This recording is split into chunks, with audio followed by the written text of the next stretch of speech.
şairimiz vardı. Aslında titullarını saysam çoktur.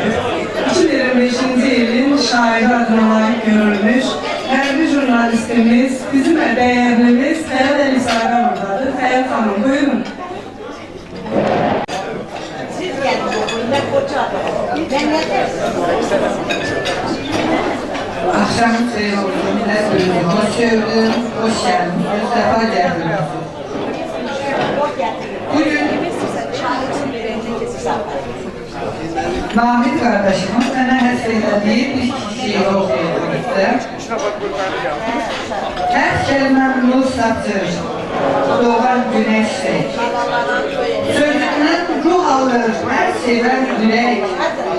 Xəyal əlifsada ali məktəbdir, neçə şairə dərs deyir şairəm. Sözün tehlikəndə ahəngin tapır, misraların ömrə bir bəzək qatır. Hər qəllin içində sevgilər yatır, sevənləri yuxuş edir şairəm. Qələm nəzmə çəkir, düzər dörd fəsilləri.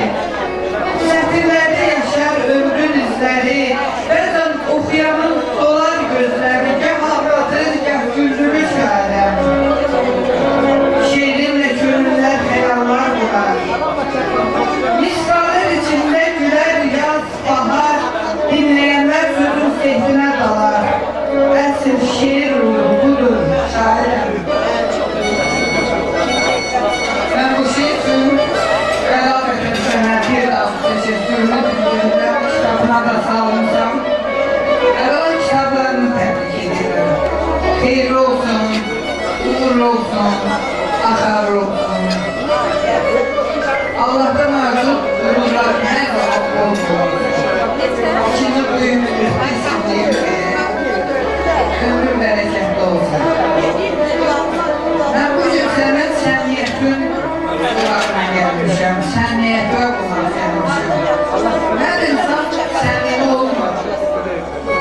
Bir insan səmniyyəti yoktursa, ona ne dini var, ne imanı var, onun sənətinin bir önemi yoktur.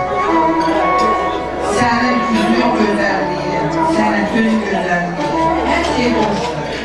Sen içi güzelliği var, güzel insansan, vicdanlı insansan, səmimi insansan, alt günü mübarek. O dilleri en güzel duadır ki Allah ürəyə görə olsun. Ben ona geri deyərdim ki Allah her sesin ürəyinə görə verir.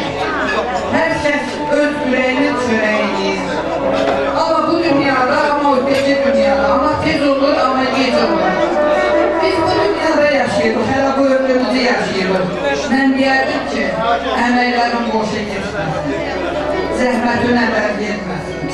Bu ömrümdə, o səmniyyətimdən, o gözəl qəlbimdən, o gözəl niyyətlərimdən nə ki eləyirsən, nə ki əziyyət çəkirsən, elə bu ömründə bəhvəsiniz olmalıdır.